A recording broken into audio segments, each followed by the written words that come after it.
Tapi nyatanya yang saya lihat selama 50 tahun jadi wartawan yang bergerak di bidang hukum, yang terjadi bukan keadilan semakin tegak, yang terjadi itu semakin rubuh. Bahkan era demi era keadaannya jauh lebih buruk. Jadi kalau kembali ke topik kita tadi, banyak spekulasi memang. Kenapa? Karena hampir tidak ada kepercayaan terhadap keadilan di negara kita. Dan inilah yang sekarang harus ditumbuhkan sebetulnya, terutama dengan kasus korupsi yang kemudian penyelesaiannya pun penuh dengan korupsi. Itu penyakit udah bukan lagi stadium 2, di stadium 4. Jadi bagaimana kita harus mengoperasinya, itu yang harus kita lakukan kalau kita betul-betul mau menegakkan keadilan.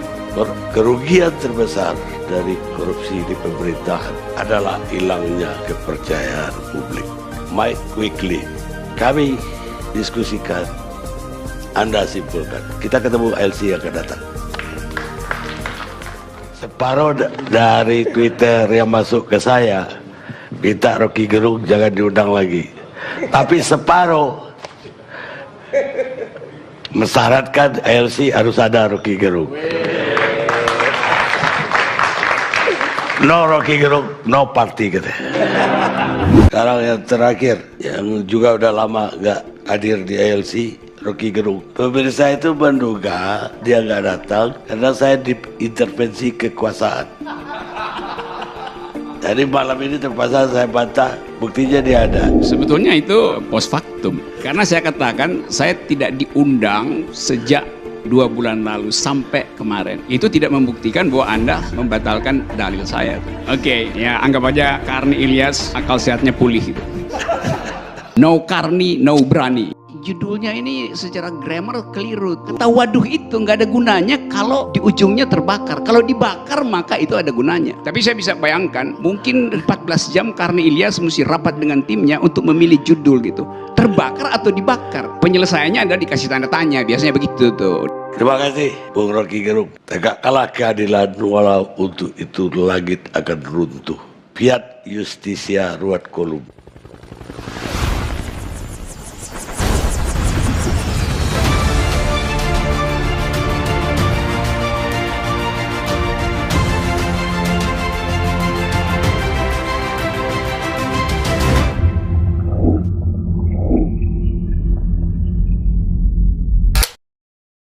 Tapi yang saya mau bilang adalah itu menunjukkan bahwa negara makin merasa penting dengan dunia digital. Jadi sehingga kalau digital tidak beriak, maka dia tidak akan memberikan respon.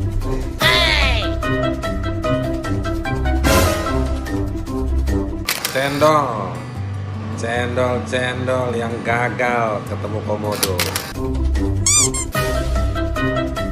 Oh no!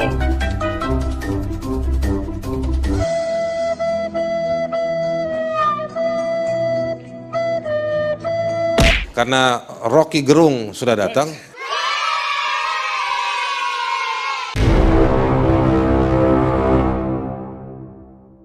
Langsung ke dia boleh? Nggak boleh ya? Parti mau mulai, Parti mau mulai. Makasih, Pak Kardi. Kira-kira. Gak ada gunanya dia ngoceh panjang lebar, sewa influencer, bikin statistik, pamer PowerPoint. Kalau dia nggak bicara dengan kejujuran, dan orang dengan mudah melihat bahasa tubuhnya, lu bohong lu tuh. Nah, pemberantasan korupsi, dalil pertama adalah orangnya bicara jujur. Orangnya hasilkan keadilan. Jadi kalau dibilang ya kita bisa lakukan pencegahan segala macam, pencegahan pertama adalah dari watak penegak keadilan, itu aja. Dia menyimpan heritage, dan heritage-nya itu adalah justice. Saya usulkan supaya jangan diperbaiki, biarkan itu mangkrak seterusnya, bahkan dengan jelaga yang masih menempel di dindingnya, supaya ada pelajaran sejarah. Orang akan ingat dia jadi monumen pemberantasan korupsi. Monumen buruk, sebut aja monumen buruk. Sejarah itu baik kalau kita tidak mengingat si pahlawan, tapi kita mengingat si pengkhianat itu, supaya ingatan kita tentang keadilan dipelihara terus melalui akal sehat kita. You may lead a horse to the water, but you cannot make him drink. Kendati kekuasaan berupaya untuk menggiring rakyat ke tepi sungai, tapi Ray bilang, gua nggak mau minum, karena gua mau lu giring-giring gue gitu. Saya nggak akan mencari tahu apa yang terjadi di lantai 3 gedung itu. Yang saya ingin cari tahu adalah mengapa sekarang rakyat tidak mau tahu keterangan pemerintah. Bekerja semacam suspicion bahwa di belakang kasus ini ada yang mau disembunyikan. Bagi saya gedung Kejaksaan Agung tidak terbakar. Yang terbakar itu adalah pasar gelap keadilan. Jadi yang ada di depan kita gambar itu gambar black market of power. Karena di situ terjadi transaksi ketidakadilan. Jadi saya kira itu pesan dari pembakaran gedung ini. Dan heritage itu tidak ada di gedung, tapi ada di dalam watak dan hati nurani para penegak hukum. Terima kasih.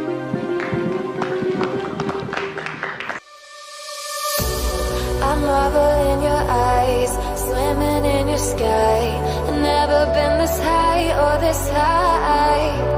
You feel like kryptonite, sparks fly like dynamite, reflecting in your light, beaming bright. You know I'm so much stronger when you're touching me. I've got what I can't handle, but I know I need. One look and I surrender. You're why my heart beats. From day one to forever, you'll be saving me, Pemirsa, kita rehat. saving me.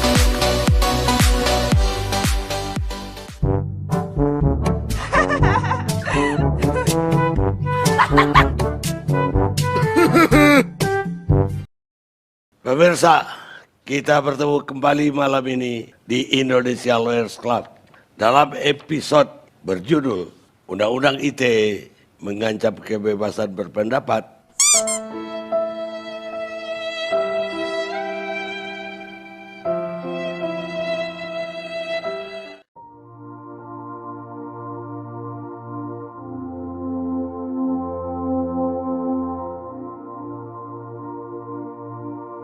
Saya menganggap Undang-Undang ITE inilah yang mengancam sebetulnya kebebasan berpendapat, sehingga banyak orang bisa dijerat pakai undang-undang yang sekarang ada menyebutnya sebagai pasal karet.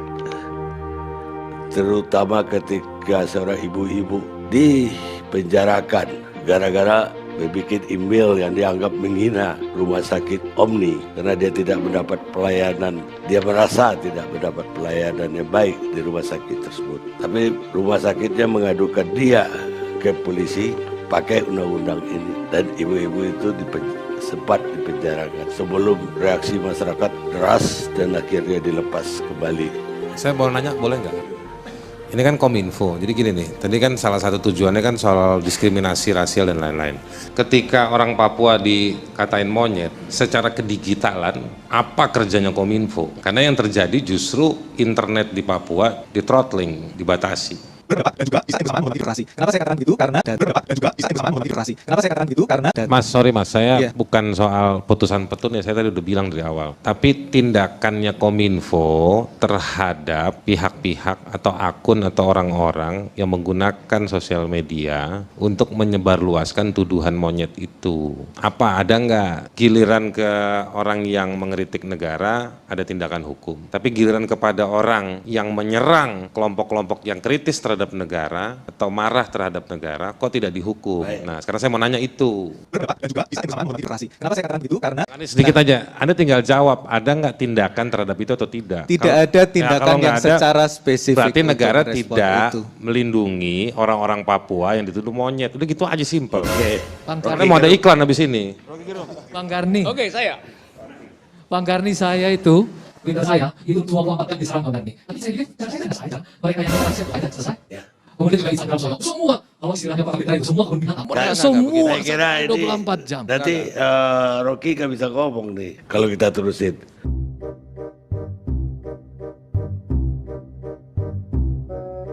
Kalau saya, Twitter saya followernya 2 juta, terus dirampas. Lebih parah lagi itu. Pernah menghilang berarti. Ya, dan nggak tahu. Kan mestinya negara bertanggung jawab, karena itu hak saya tuh. Bukan pemerintah kan? Saya duga pemerintah, dan saya tuduh pemerintah tuh.